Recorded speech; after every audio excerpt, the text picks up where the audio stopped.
2024년 봄 서울 강남 한복판에 들어선 신규 특급 호텔은 도시의 화려한 풍경 속에서도 단연 돋보였습니다.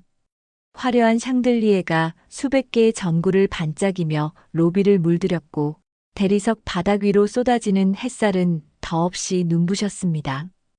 호텔 건물 외벽부터 내부 인테리어까지 모든 곳에 박영숙이라는 이름이 깊이 새겨진 듯 했어요. 이 호텔 체인의 회장이자 살아있는 전설로 불리는 그녀는 한때 제주도에서 게스트하우스를 운영하던 평범한 청년 사업가였지만 이제는 누구도 부정할 수 없는 업계 최고 자리에 올라 있었습니다. 그날은 이 호텔의 본격 개장식 전날이었습니다. 대대적인 행사 준비에 분주한 직원들의 열기가 곳곳에서 느껴졌어요.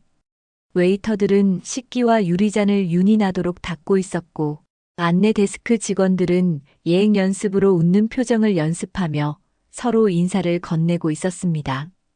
호텔 회장인 박영숙은 직접 발로 뛰며 모든 것을 꼼꼼히 살펴보는 성격으로 유명했습니다.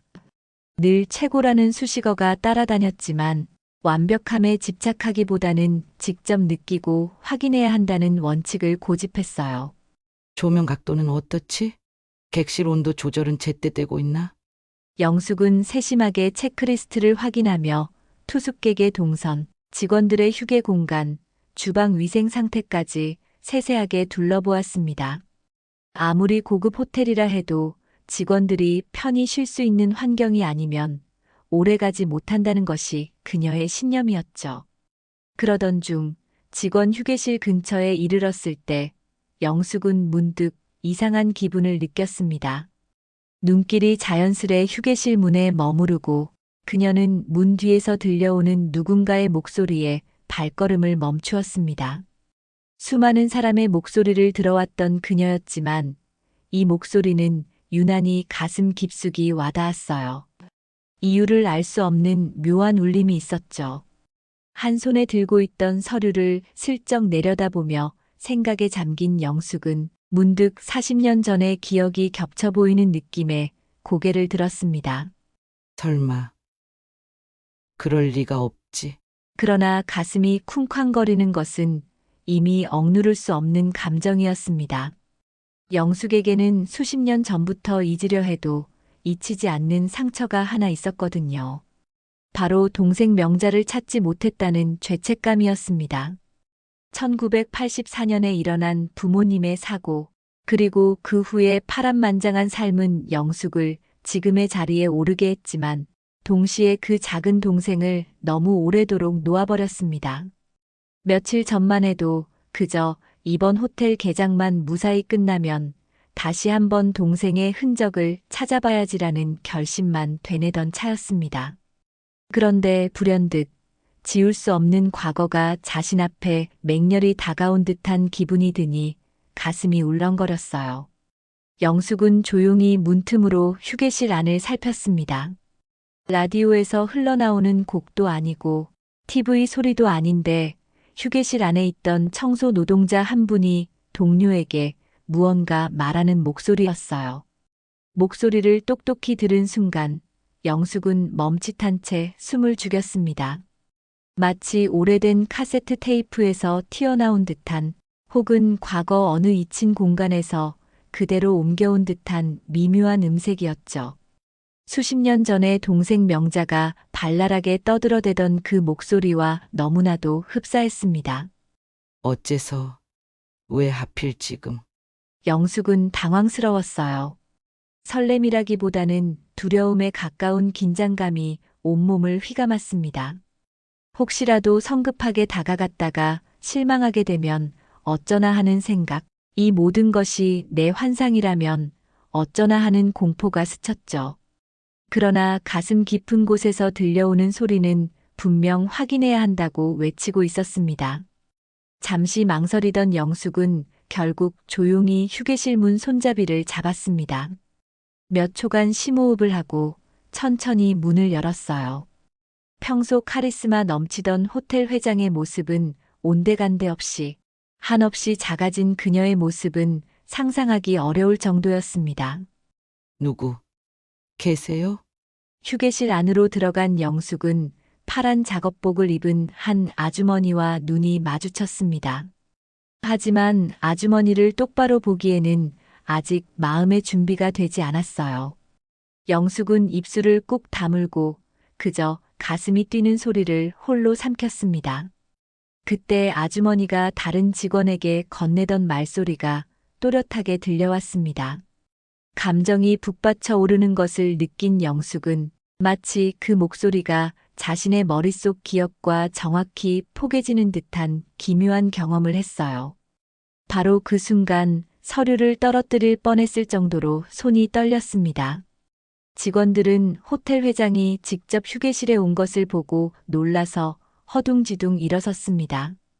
회장님, 여기까지 오실 줄 몰랐습니다. 무슨 일이신지. 하고 물었지만 영숙은 대답하지 못하고 아주머니 쪽만 바라보았어요. 머리가 하얗게 센 그 아주머니는 살짝 당황한 기색으로 영숙에게 고개를 숙였습니다. 안녕하세요. 혹시 무슨 일이신가요?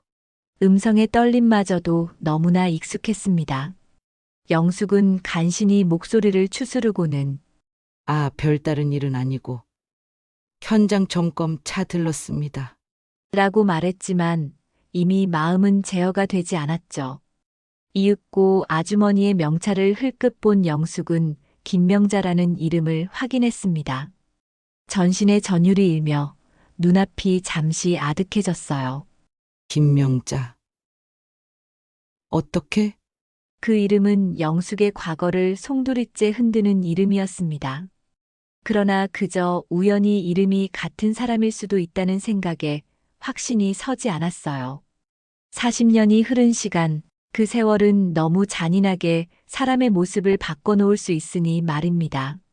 하지만 목소리와 이름이 겹치자 영숙은 숨이 막혀와서 혼자서도 가눌 수 없는 감정에 휩싸였습니다. 어느새 영숙의 눈에서 뜨거운 눈물이 뺨을 타고 흘러내리고 있었습니다. 직원들 앞에서는 절대 보이지 않던 모습이었죠. 호텔 회장 박영숙으로 살아온 수십 년의 세월을 무색하게 만드는 너무도 인간적인 순간이었습니다. 동생 명자를 잃어버린 뒤 처음으로 느껴보는 강렬한 감정. 영숙은 주저앉은 채 목이 메어 아무 말도 하지 못했습니다. 이미 주위 직원들은 당혹스러움에 어쩔 줄 몰라 하고 당사자인 김명자 아주머니 역시 자신을 보고 우는 영숙을 보고는 당황한 표정을 지었습니다. 하지만 영숙은 아무 말도 할 수 없었습니다. 눈앞에 있는 이가 정말 자신의 잃어버린 동생일까? 하지만 혹시 아니라면? 확인하고 싶은 마음과 만약 그게 아니라면 받게 될 절망감이 동시에 밀려왔어요. 영숙은 온 힘을 다해 감정을 억누르며 휴게실을 빠져나갔습니다. 직원들이 걱정 어린 시선으로 따라오려 하자 그저 고개를 저으며 말했어요. 잠깐 혼자 있고 싶어요. 그리고 빠른 걸음으로 그 자리를 벗어났습니다. 휴게실 문이 닫히는 순간까지 들려오던 그 목소리는 영숙의 머릿속을 계속 맴돌았습니다. 이미 모든 신경이 곤두서 있었습니다. 아무래도 그냥 넘어갈 수는 없겠다고, 반드시 확인해 봐야겠다고 생각했죠. 차마 곧장 명자 아주머니에게 묻지는 못했지만 영숙의 마음은 걷잡을 수 없이 동요하고 있었습니다. 혹시 정말 세상이 나에게 이런 기회를 줄 정도로 관대해진 걸까? 하는 질문이 끊임없이 떠올랐어요. 그렇게 2024년 봄 호텔 개장을 단 하루 앞둔 날밤은 영숙에게 잊지 못할 하루가 되었습니다. 어쩌면 인생 전체를 뒤흔들지도 모를 만남을 했다는 예감이 애써 닫아두었던 과거의 문을 서서히 열기 시작했습니다. 시간은 40년 전으로 거슬러 올라갑니다. 1984년 25살이었던 영숙은 부모님을 잃고 홀로 동생 명자를 돌봐야 했습니다. 뜻밖의 교통사고로 부모님이 세상을 떠난 후 집안은 순식간에 혼란에 빠졌어요. 고등학교 3학년이었던 명자는 대학 입시를 목전에 두고 있었고 영숙은 겨우 작게 운영하던 옷가게를 지탱해야 했습니다. 처음에는 그저 동생만은 꼭 공부를 마치게 해주겠다는 생각뿐이었어요.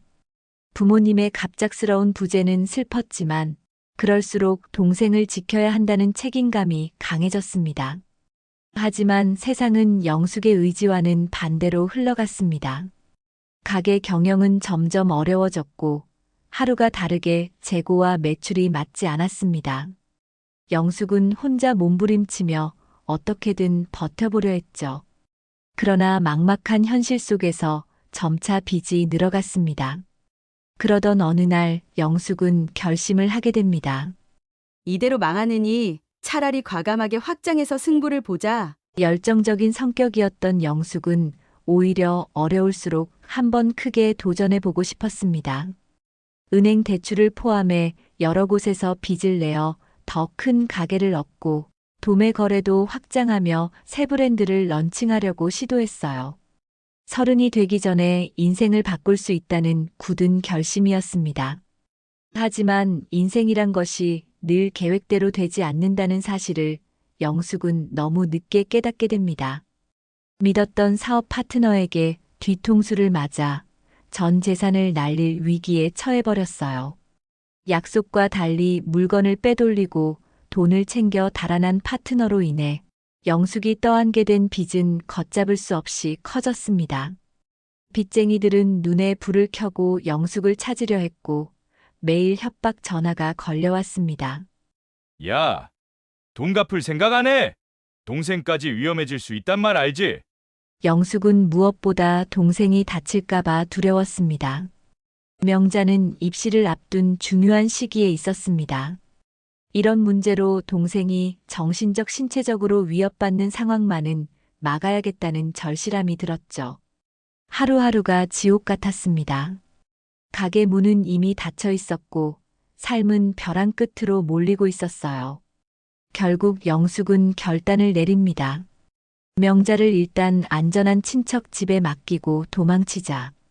이 결정을 내리는데 얼마나 오랜 밤을 울며 지새웠는지 모릅니다. 동생을 버린다는 느낌이 너무나 쓰라렸지만 빚쟁이들의 집요함을 생각하면 당장 달리 방도가 없었어요. 그날 영숙은 동생을 데리고 먼 친척이 사는 시골로 갔습니다.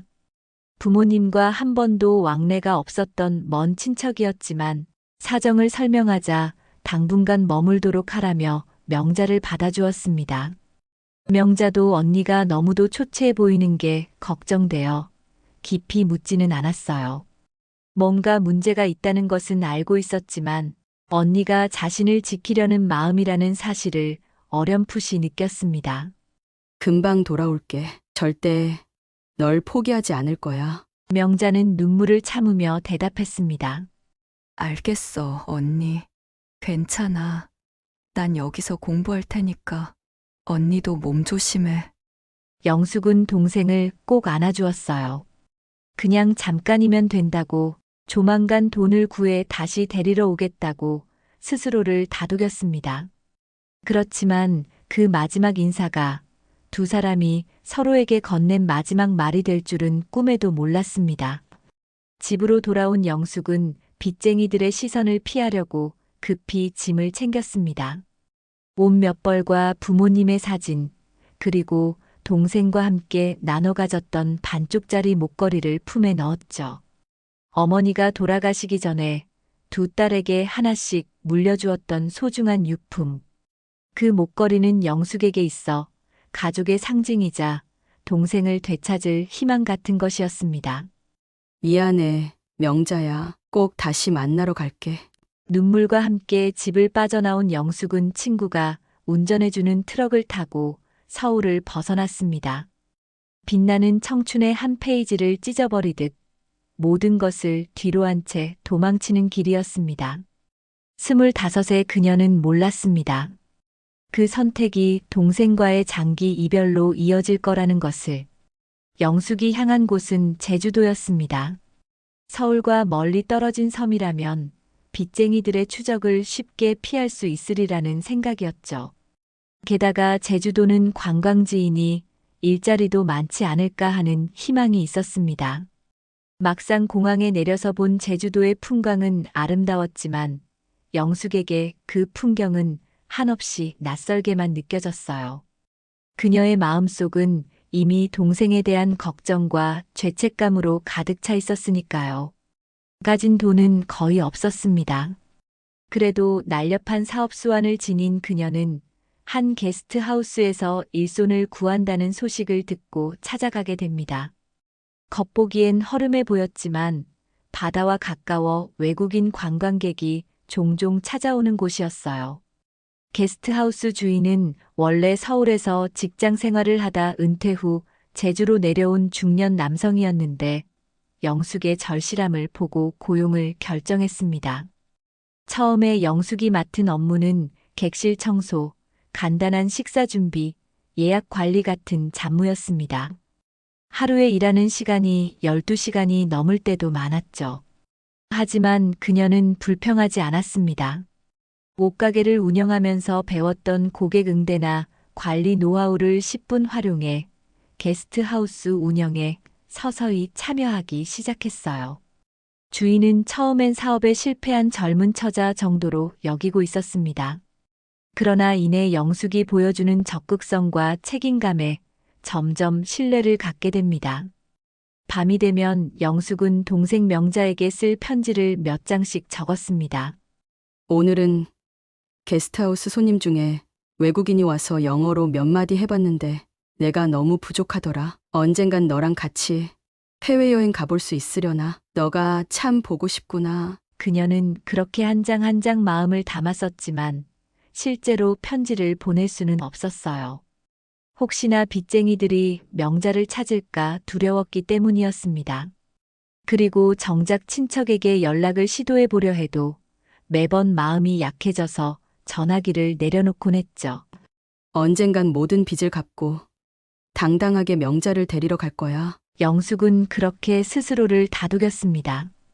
게스트하우스 일을 하며 모은 돈으로 조금씩 빚을 갚기 시작했고 복잡하게 꼬여있던 대출 문제도 해결하려 애썼습니다. 빚쟁이들로부터 나중에라도 꼭 갚겠다는 각서를 쓰고 매달 조금씩 송금했습니다. 그렇게 2년이 흐르는 동안 영숙은 하루하루 성실히 일했습니다. 드디어 빚이 절반 가까이 줄어들고 더는 빚쟁이들의 압박이 없어진 시점에 영숙은 결심합니다. 이제 명자를 데리러 가도 되겠지? 더 늦기 전에 동생을 찾아 다시 함께 살고 싶다는 마음이 간절했어요. 이미 명자는 대학에 들어갔을 나이였고 혹시나 졸업을 앞두고 있을지도 모릅니다. 내가 없어도 명자가 잘 해냈으면 좋겠다는 바람과 동시에 그래도 언니인 내가 보살펴 주어야 했다는 미안함이 교차했습니다. 그러나 영숙이 친척 집을 찾아가서 들은 소식은 너무나 충격적이었습니다. 명자가 이미 1년 전에 그곳을 떠났고 어디로 갔는지 아무도 모른다는 사실을 알게 된 거죠. 친척은 무심히 말했습니다. 너희 부모가 죽고 나서 여러모로 힘들어 보였지만 그래도 우리 집에서 지내던 중엔 별 문제 없었어. 그런데 작년쯤 갑자기 짐을 싸서 떠났어. 너랑 연락이 되는 줄 알았는데 전혀 아니었나 보구나? 영숙은 자신을 원망했습니다. 내가 조금만 더 일찍 왔다면, 더 빨리 빚을 갚고 동생 곁으로 돌아갔다면. 그동안 마음속으로는 늘 동생을 우선이라고 생각했지만 현실은 그걸 허락하지 않았다고 스스로를 위로했어요. 하지만 아무리 애써도 머릿속에는 동생을 제대로 보살피지 못했다는 죄책감이 사라지지 않았습니다. 이제 명자의 행방은 미궁 속으로 들어갔습니다. 친척들은 물론이고 학교에 문의해봐도 자퇴 처리가 되어 있다고만 했습니다. 어디로 갔는지 무슨 일을 하고 있는지 전혀 확인할 수 없었죠. 결국 영숙은 다시 제주도로 돌아가야 했습니다. 제주에 남은 일자리와 숙소, 그리고 아직 완전히 청산하지 못한 빚이 있었기 때문이었습니다. 돌아온 제주도는 예전과 달라진 것 없이 한결같이 아름다웠지만 영숙의 마음은 완전히 무너져 있었습니다. 게스트하우스 주인은 영숙의 얼굴을 보자마자 안쓰럽게 말했어요. 그 아이를 못 찾아왔나 보구먼. 영숙은 조용히 고개를 끄덕였습니다. 매일 밤 침대에 누워 반쪽짜리 목걸이를 쥐고 간절히 기도했습니다. 명자야, 제발 무사하기만 해라. 하지만 그렇게 절망 속에서도 영숙은 쉽게 포기하지 않았습니다. 돈을 벌어야 동생을 찾을 수 있어. 그녀는 스스로를 다잡았어요. 빚을 모두 갚고 나면 좀 더 체계적으로 탐정도 고용해보고 언론의 도움도 요청해볼 작정이었습니다. 결국 게스트하우스에서 더 열심히 일했고 나중에는 주인의 제안으로 지분 일부를 인수해 공동 운영까지 맡게 되었어요. 손님 응대와 경영에 남다른 재능을 발휘하던 영숙은 조금씩 게스트하우스의 매출을 올렸습니다. 해외 관광객을 위한 홈페이지를 만들고 지역 맛집과 연계해 쿠폰을 제공하는 등 다양한 아이디어를 시행했습니다. 그 결과 1년 만에 게스트하우스는 제법 알려지기 시작했고 자연스레 수익도 늘어났어요. 그렇게 영숙은 30살이 되기 전에 제주시 일대에서 알아주는 사업가가 될 기틀을 마련했습니다. 그러나 성공의 기쁨 뒤에는 늘 동생에 대한 그리움이 그림자처럼 따라다녔습니다. 늦은 밤 손님들이 모두 잠든 조용한 게스트하우스 주방에서 영숙은 매일 생각했습니다. 돈이 좀 더 모이면 서울에 올라가 옛 친구나 동창 혹은 친척들을 더 뒤져볼 수도 있지 않을까? 하지만 성급하게 움직여 명자에게 혹시나 피해가 갈까 두려워서 늘 준비가 확실해져야 한다고 결론지었죠. 명자야, 시간은 지나도 난 절대 널 포기하지 않아. 1984년 그렇게 시작된 두 자매의 이별은 영숙에게 매일같이 아픔을 새기는 상처였습니다. 언젠가 동생을 만나면 꼭 미안하고 또 사랑한다는 말을 전하겠다고 결심했어요. 그러나 세월은 점점 흐르고 명자의 흔적은 갈수록 희미해져 갔습니다. 영숙은 이 고통을 이겨내기 위해 눈앞의 현실에만 몰두했어요. 결국 주인은 영숙에게 공동 운영을 제안했고 그녀는 빚을 갚으면서도 틈틈이 돈을 모아 게스트하우스의 일부 지분을 사들였습니다. 1980년대 후반 제주도에서 게스트하우스를 인수해 본격적으로 운영에 뛰어든 박영숙은 더 이상 도망자가 아니었습니다. 그녀는 그저 빚을 갚기 위해 일하던 시절의 좁은 시야에서 벗어나 조금씩 더 큰 미래를 그려나가기 시작했습니다. 어느덧 30을 넘어설 무렵 게스트하우스는 제법 규모가 커져 제주 시내에서도 입소문이 날 정도로 인기 있는 숙소가 되었어요. 처음에는 단층짜리 작은 집에 객실 몇 개뿐이었던 게스트하우스가 어느새 주변 땅을 조금씩 사들이며 확장 공사를 거듭하게 된 것입니다. 바닷가와 가까운 이점을 최대한 살리고 관광객들을 위한 레스토랑과 야외 카페를 열어 차별화 전략을 폈습니다. 마케팅에도 신경을 많이 써서 외국인 관광객들이 이용하는 인터넷 여행 카페와 해외 잡지 광고에 투자했어요. 무엇보다 영숙은 고객 응대를 소중히 여겼습니다. 제주에 관한 정보를 묻는 손님들에게 친절하게 안내하고 무엇이 불편한지 직접 물어보며 세심하게 응대했죠. 이는 분명 옷가게 시절부터 몸에 익힌 노하우이기도 했습니다. 그때는 수없이 많은 손님에게 옷을 권하고 경쟁 가게 사이를 뚫고 매출을 내야만 했으니까요. 그리고 이 모든 과정을 통해 영숙은 경영인이 갖춰야 할 핵심 역량 시장 조사, 인적 네트워크 형성, 자본 운용을 몸소 익혀갔습니다. 밤낮 없이 공부하듯 실전에 부딪혔고 수많은 실패와 시행착오를 겪으면서도 중도에 포기하지 않았어요. 다행히도 시간이 흐를수록 제주 관광시장이 빠르게 성장했고 영숙의 게스트하우스는 그 흐름을 타며 활짝 도약하게 되었습니다. 그런데도 영숙에게는 쉬이 지울 수 없는 아픔이 있었습니다. 모든 성취와 보람 뒤에는 동생 명자는 지금 어디서 어떻게 지내고 있을까? 하는 그리움이 그림자처럼 따라다녔죠.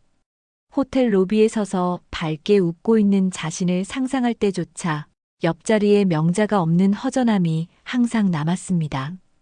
이따금 방송이나 신문에서 오랜 가족을 찾는다는 코너를 볼 때마다 영숙은 자신도 이 방법을 써볼까 하다가도 망설이곤 했습니다. 혹시나 명자가 방송을 꺼리는 성격이면 오히려 더 멀어질 수 있지 않을까? 내가 너무 급하게 찾으려다가 동생이 받은 상처를 되살려 놓는 건 아닐까? 이런 고민 때문에 한없이 머뭇대고 있을 때 아직도 동생을 못 찾았어. 수소문을 더 적극적으로 해봐. 주변에서는 독려하기도 했지만 영숙은 선뜻 결심을 내리지 못했습니다. 그저 더 많은 돈과 더 강력한 영향력을 가진 사람이 되면 보다 확실하고 안전한 방법으로 동생을 찾을 수 있을 것이라 믿었습니다. 결국 영숙은 제주도에만 머물지 않고 서울로 진출하는 과감한 결단을 내립니다.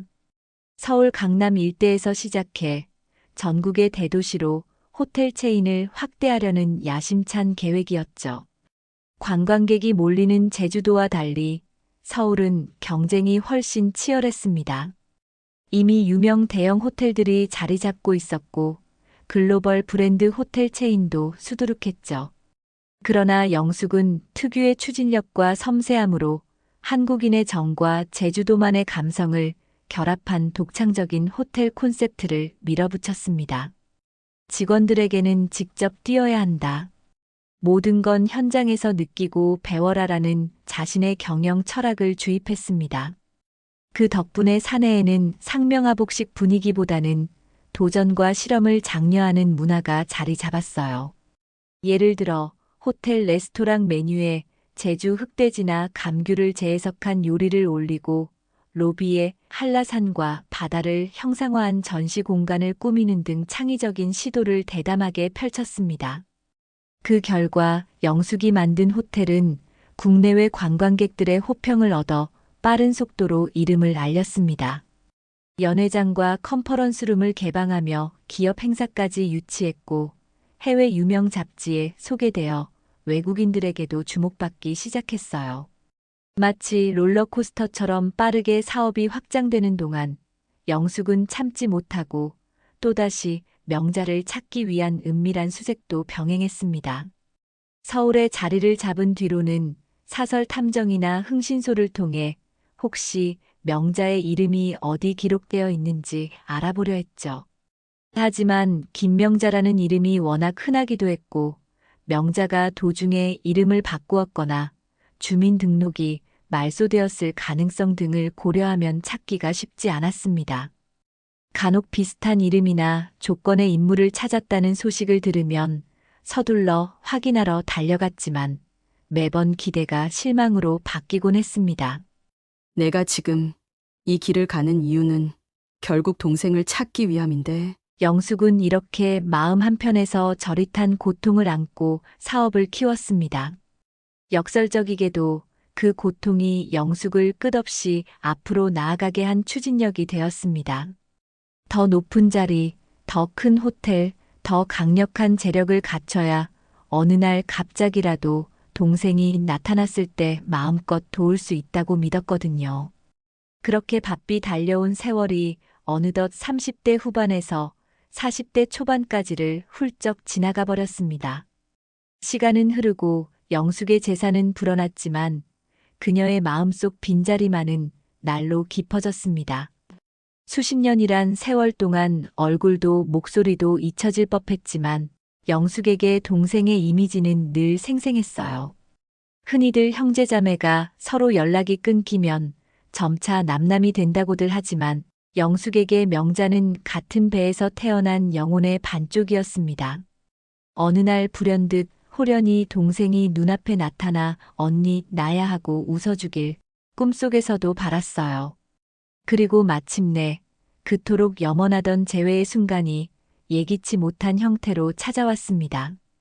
2024년 서울 강남 한복판에 초고층으로 솟은 신규 특급 호텔 개장을 하루 앞둔 날, 영숙은 현장 점검을 위해 직원 휴게실 근처를 둘러보다가 우연히 청소 노동자들이 쉬고 있는 공간에서 흘러나오는 목소리를 듣게 되었습니다.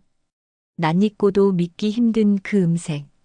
영숙은 일순간 숨이 멎는 기분을 느꼈어요. 40년 가까이 흘렀음에도 불구하고 그녀의 기억 저 깊숙이 자리 잡은 명자의 목소리를 떠오르게 하는 그 소리였죠. 긴장과 혼란이 뒤섞인 감정에 휘말린 영숙은 문틈으로 몰래 안을 엿보았습니다. 그리고 그곳에서 파란 작업복을 입고 머리가 희끗희끗한 한 아주머니가 동료에게 무언가 얘기하는 장면을 보았어요. 김명자. 명찰을 확인한 순간 영숙은 그 자리에 굳어버렸습니다. 입에서는 비명이 나올 듯 말 듯, 그러나 소리는 나오지 않았습니다. 혹시 그냥 동명이인일까? 하지만 목소리에서 느껴지는 떨림과 말투, 흐릿하게 보이는 얼굴 윤곽조차도 어쩐지 너무 익숙했습니다. 가슴이 쿵쾅거리며 그 안으로 들어간 영숙은 곧 직감적으로 알 수 있었습니다. 이 사람이 정말 자신이 그토록 찾아 헤매던 동생일지도 모른다는 걸.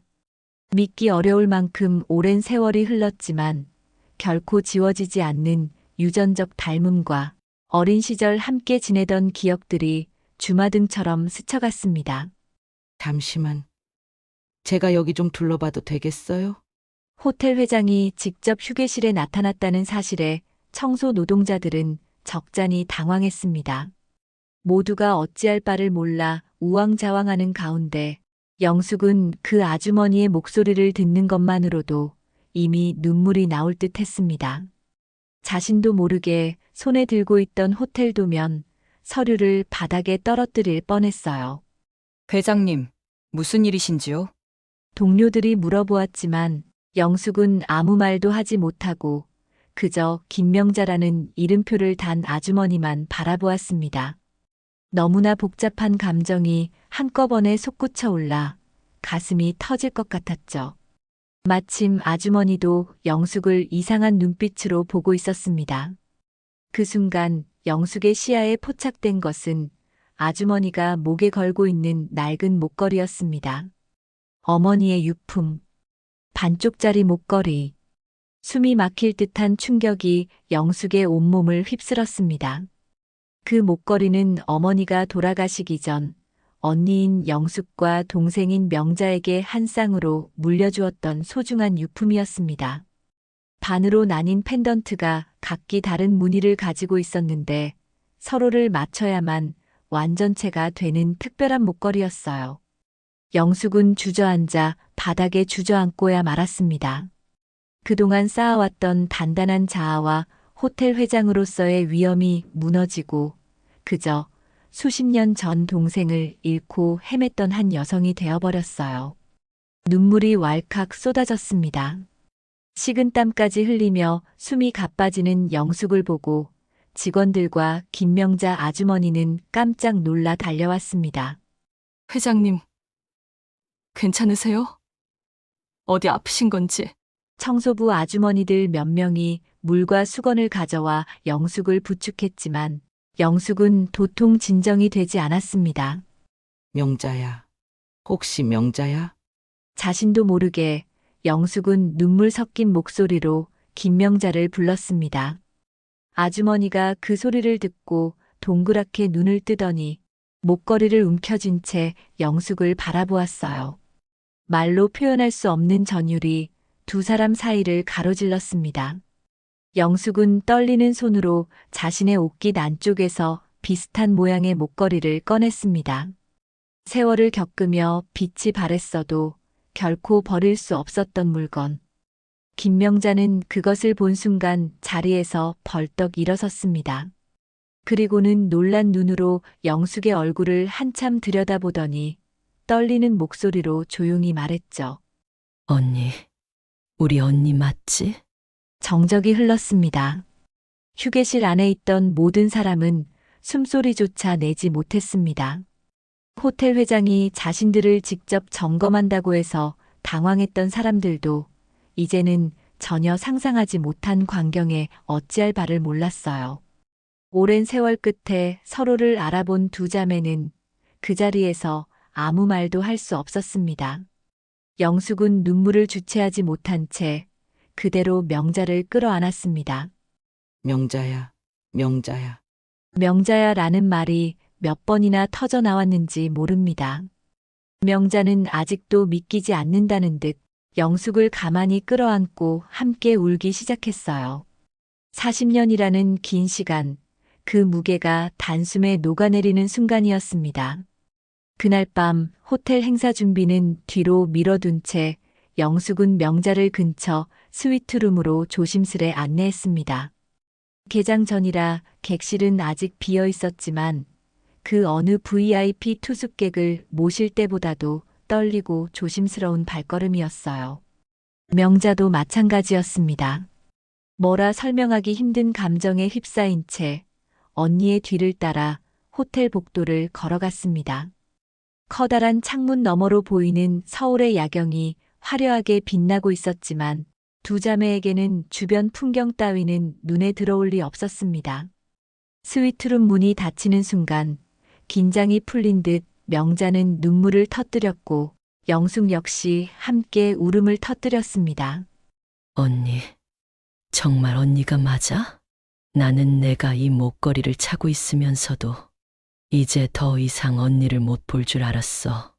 명자는 숨죽여 울면서 그간 어떻게 살아왔는지 조각조각 이야기를 시작했습니다. 영숙이 떠난 뒤 자신은 시골 친척집에서 몇 달은 무난히 지내는 듯 보였지만 마음속에는 언니를 향한 원망과 그리움이 뒤섞여 있었다고 해요. 어느 순간부터는 언니가 날 버린 것 아닐까 하는 의심이 생기기 시작했고 친척들도 점차 부담스러워하는 기색을 보였다고 했습니다. 학교도 자퇴해 버렸어. 사실 대학에 갈 돈도 없었고 마음고생이 너무 심해서 그냥 어디론가 떠나고 싶었어. 명자는 그렇게 말하며 고개를 숙였어요. 친척집에서는 영숙이 다시 돌아오리라 기대했지만 시간이 지나도 아무 소식이 없자 명자는 혼자 몸을 일으켜 서울로 왔다고 합니다. 언니가 혹시 서울에 있을 수도 있겠다는 희망, 그리고 어딘가에 내일이 있을 거야 하는 막연한 기대를 품고서 말이죠. 하지만 세상은 생각보다 훨씬 차가웠습니다. 서울에서 아르바이트를 전전하며 근근히 생활하다 어떤 남자와 결혼도 했지만 서로 맞지 않아 이혼으로 끝나버렸죠.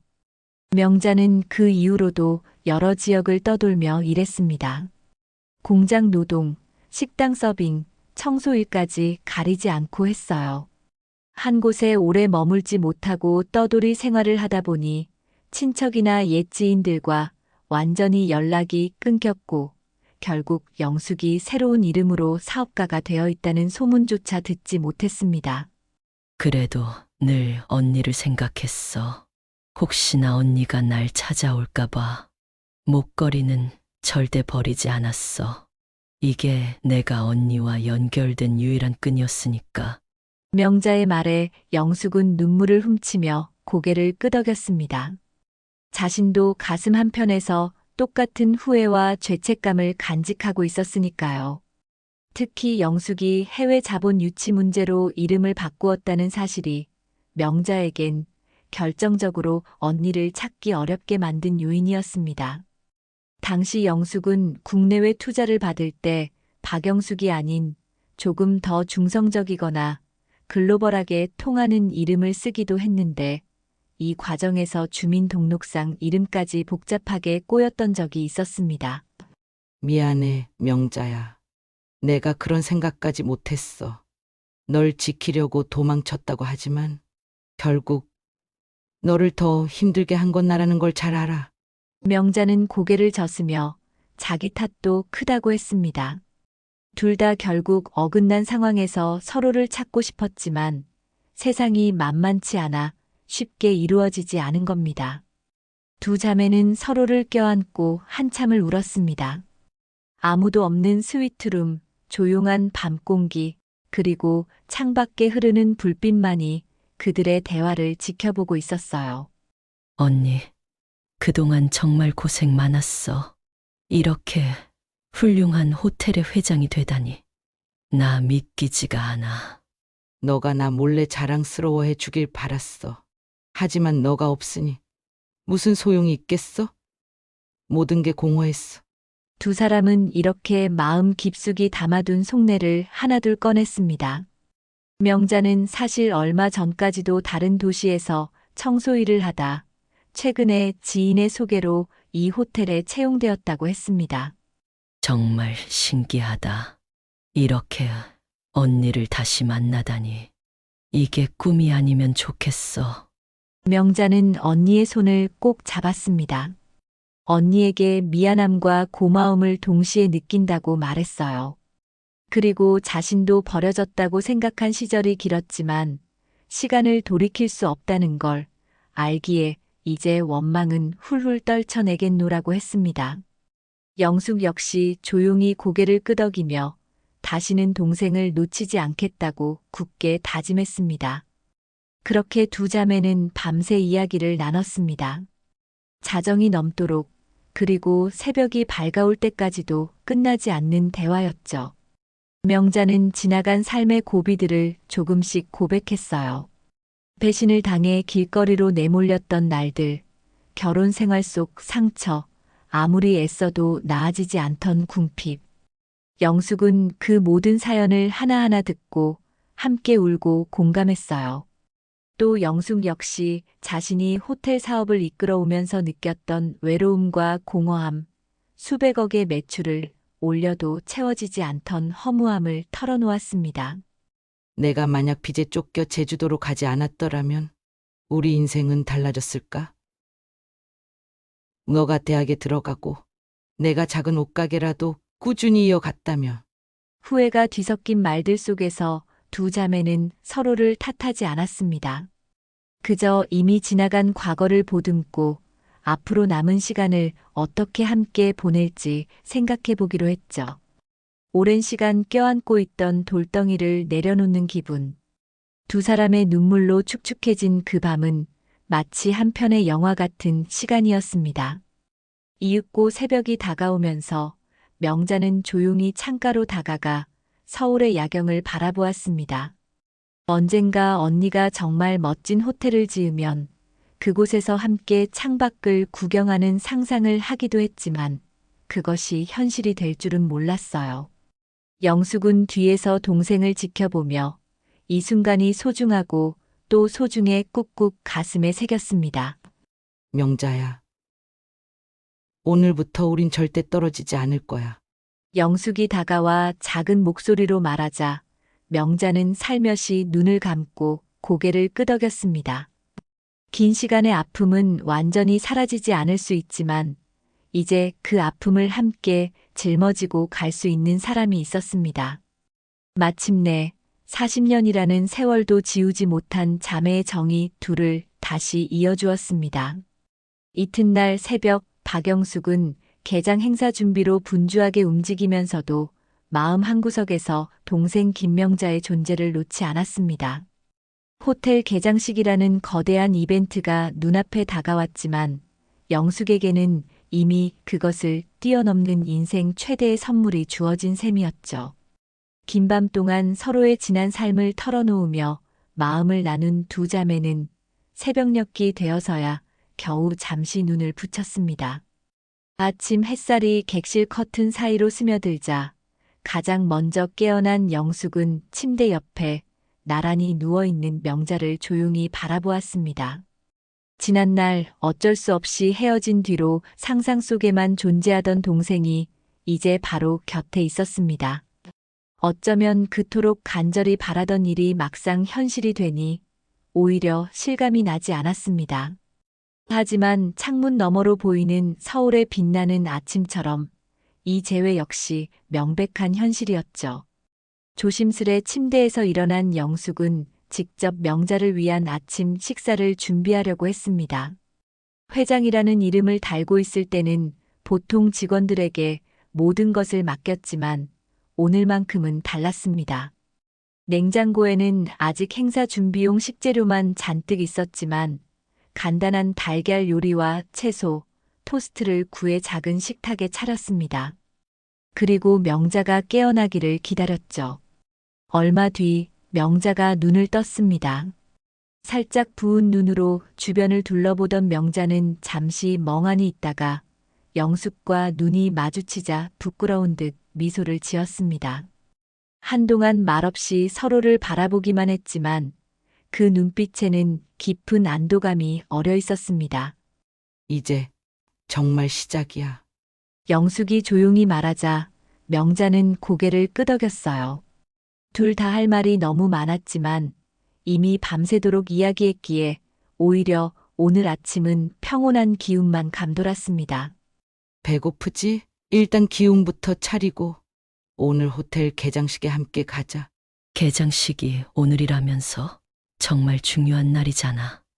사실 명자는 여전히 혼란스럽기도 했습니다. 그저 어제까지는 청소부로 일하던 평범한 노동자였는데 단 하룻밤 만에 호텔 회장의 동생이라는 정체성을 되찾아버린 셈이니까요. 게다가 몇 시간 뒤면 온갖 언론과 귀빈들이 몰려올 행사에 참석해야 한다니 상황이 너무 급작스럽게 변했습니다. 그럼에도 명자의 얼굴에는 묘한 설렘이 어렸습니다. 오랜만에 가족으로서 함께 시간을 보내는 기쁨 때문이었습니다. 영숙은 조심스럽게 한 가지를 제안했습니다. 너를 이 호텔의 부사장 자리에 앉히고 싶어. 이미 우리 임원들도 모두 인사구조 개편을 준비하고 있어. 오랜 세월 동생을 찾아 헤매는 동안 영숙은 마음속으로 늘 동생이 돌아오기만 한다면 호텔 경영의 일부분이라도 함께 해주었으면 좋겠다고 바랐습니다. 그간 못해준 것을 채워주려는 마음이 컸고 무엇보다 자신이 세운 왕국을 함께 누리고 싶었어요. 그런데 명자는 침묵 속에서 살짝 고개를 저었습니다. 지금 내 처지를 생각하면 너무 부담돼. 언니 덕을 보고 싶지 않은 게 아니지만 아직은 내가 무언가를 이룬 게 없으니까 그냥 청소부로 남아도 상관없어. 영숙이 깜짝 놀라 묻자 명자는 진심을 담아 대답했어요. 나에겐 언니가 곁에 있어 주는 것만으로도 충분해. 예전에 내가 살던 곳에서 청소 일을 하던 시간도 소중했거든. 동료들과의 우정도 있고 내가 직접 벌어서 쓰는 돈이 내겐 의미가 커. 이 말을 들은 영숙은 복잡한 기분이 들었어요. 당연히 부사장 자리나 그 이상의 것도 아낌없이 내어줄 의향이 있었는데 동생은 오히려 평범한 삶에서 행복을 찾고 있었습니다. 서로 살아온 궤적이 전혀 달랐으니 가치관이나 목표가 다를 수 있다는 사실을 깨닫게 됐죠. 영숙은 억지로 명자를 설득하기보다는 동생의 삶도 존중해야 한다고 생각했습니다. 알았어. 명자가 원하는 대로 하자. 다만 언제든 마음이 바뀌면 내게 말해줘. 이 호텔에서 너가 하고 싶은 일이 생긴다면 어떤 일이라도 상관없어. 두 사람은 그렇게 합의했습니다. 누군가에게는 회장 동생이 왜 청소 일을 계속하냐고 할 수 있겠지만 적어도 영숙과 명자 사이에서는 그게 별 문제가 되지 않았습니다. 오히려 명자는 자신만의 방식대로 호텔 안에서 자유롭게 살아갈 생각에 기뻐 보였습니다. 식사를 마친 뒤 영숙은 개장식 준비가 진행 중인 대연회장으로 명자를 안내했습니다. 이미 수십 명의 스태프들이 꽃장식과 조명을 점검하고 각종 기자회견 장비를 설치하느라 정신이 없었죠. 명자 역시 우연이라도 이 호텔에서 청소부로 일했기에 내부 동선이나 인력을 어느 정도 알고 있었습니다. 스태프들은 명자를 보고 반가워하며 회사에서 중요한 행사가 있으니 도와달라고 부탁했는데 영숙은 옆에서 웃음을 지었습니다. 아무도 아직 이 두 사람의 진짜 관계를 모르는 상태였기 때문이었죠. 명자 씨, 오늘은 특별히 쉬세요. 회장님 손님이시니까요. 동료 청소부가 농담 삼아 말을 건네자 명자는 슬쩍 영숙과 시선을 교환했어요. 서로 웃음을 참지 못하고 미소 지었죠. 세상에서 제일 호화로운 호텔이지만 명자는 그 안에서 청소하는 자신의 모습이 익숙했습니다. 그리고 그 모습을 따뜻하게 바라봐주는 언니가 곁에 있으니 그걸로 충분하다고 느꼈습니다. 이윽고 개장식이 시작되었습니다. 국내외 유명 인사들이 속속 도착해 레드카펫을 밟았고 언론사 카메라 플래시가 쉴 새 없이 터졌습니다. 수십 년간 호텔업계에서 전설처럼 불리던 박영숙 회장이 직접 나서서 환영사를 하자 분위기는 절정에 이르렀습니다. 영숙은 굵직한 목소리로 성공의 비결을 묻는 여러 매체의 질문에 차분히 답했고, 이어서 신축 호텔의 특징과 향후 비전을 설명했습니다. 그러나 영숙 스스로도 느꼈습니다. 이 자리에 서 있는 자신이 어제와는 전혀 다른 사람이 되었다는 걸 말이죠. 동생을 되찾지 못해 늘 무언가 결핍된 마음으로 마이크를 잡아왔던 과거와 달리 오늘은 마음 깊숙한 곳에서부터 에너지가 솟아오르는 느낌이었습니다. 사람들 앞에 나서는 일이 더 이상 대체 무엇을 위해 하는가 하는 의문이 아니었고, 지금 이 순간을 진심으로 즐기고 있었습니다. 오늘의 내가 있기까지 많은 도움과 인연이 있었습니다. 그리고 개인적으로 제 인생에서 가장 소중한 사람이 곁으로 돌아와서 모든 것이 완성된 기분이 듭니다. 영숙이 행사 말미에 마지막 소감을 전하며 이렇게 말하자 기자들이 의아해하며 서로 눈빛을 교환했습니다. 소중한 사람이 돌아왔다는 말은 대체 무슨 의미인지, 혹시 가족 관계나 개인사가 있는지 궁금해하는 표정이 역력했습니다. 평소 언론 노출에 비교적 조심스러웠던 영숙이기에 더더욱 화제가 됐죠. 그러나 영숙은 그저 미소만 지은 채 구체적인 설명을 하지 않았습니다. 명자가 혹시라도 원치 않는다면 억지로 노출시키고 싶지 않았거든요. 개장식이 무사히 끝난 후 영숙은 임원들에게 가족이 찾아왔다고 넌지시 알렸습니다. 명자가 원한다면 언젠가는 공식적으로 소개할 수도 있겠지만 아직은 조심스럽다고 했죠. 임원들은 의아해하면서도 회장의 가정사에 섣불리 묻지 않고 침묵으로 이해한다는 뜻을 전했습니다.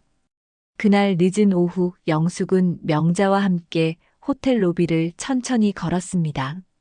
이제서야 한숨 돌리며 호화로운 내부 시설을 둘러볼 기회가 생긴 거죠. 335 지나가는 투숙객과 직원들 사이로 화려한 샹들리에 불빛이 부서지듯 내려앉았습니다. 명자는 여전히 작업복 차림이었지만 그 모습이 마치 호텔의 한 부분인 듯 자연스러웠습니다. 언니, 이 호텔 정말 멋지다. 저기 카페테리아에도 사람들이 가득해. 명자가 감탄하자 영숙은 다정하게 답했어요. 넌 몰라도 돼 라고 말했던 시절의 내가 떠오르네. 뭔가를 이루고 싶은 열망이 너무 커서 그걸 지키기 위해 무리도 참 많이 했어. 이젠 그 이유를 잊지 않게 됐어. 둘은 로비 한편에 있는 푹신한 소파에 잠시 앉아 분수대가 뿜어내는 물소리를 들었습니다. 제주의 게스트하우스 시절부터 시작된 영숙의 도전, 그리고 서울로 올라와 대형 호텔을 세우기까지의 과정이 머릿속을 스쳐 지나갔습니다. 명자는 조금 놀라면서도 뿌듯한 표정으로 언니를 바라보았죠. 인생은 참 알 수 없다는 생각이 들어. 근데 이제부터는 언니 옆에 있을래. 명자의 말에 영숙은 따뜻한 눈빛으로 고개를 끄덕였습니다. 며칠 뒤 개장식이 끝나고 본격적으로 호텔이 운영되기 시작했습니다. 명자는 여전히 청소부로 출근하며 동료들과 함께 객실을 돌고 화장실을 정리했습니다. 회사 측에서는 회장님의 동생이라며 거듭 편의를 제공하려 했지만 명자는 완강히 사양했습니다. 오히려 솔선수범하여 출근 시간을 지키고 묵묵히 맡은 일을 했어요. 처음에는 주변 직원들이 어색해하고 경계했지만 명자는 특유의 성실함과 소탈함으로 금세 동료들과 다시 어울리게 되었습니다. 영숙은 그런 명자를 보며 새삼 가족이라는 의미를 되새겼습니다. 아침이면 영숙이 명자를 데리러 아파트에 들러 함께 출근하기도 했고 퇴근 후에는 서로의 집을 번갈아 오가며 저녁 식사를 하기도 했습니다.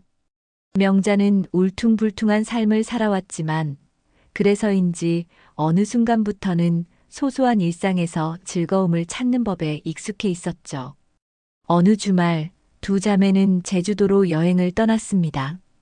영숙에게 사업의 시발점이 되었던 그 게스트하우스를 다시 찾아가 보는 것이었습니다.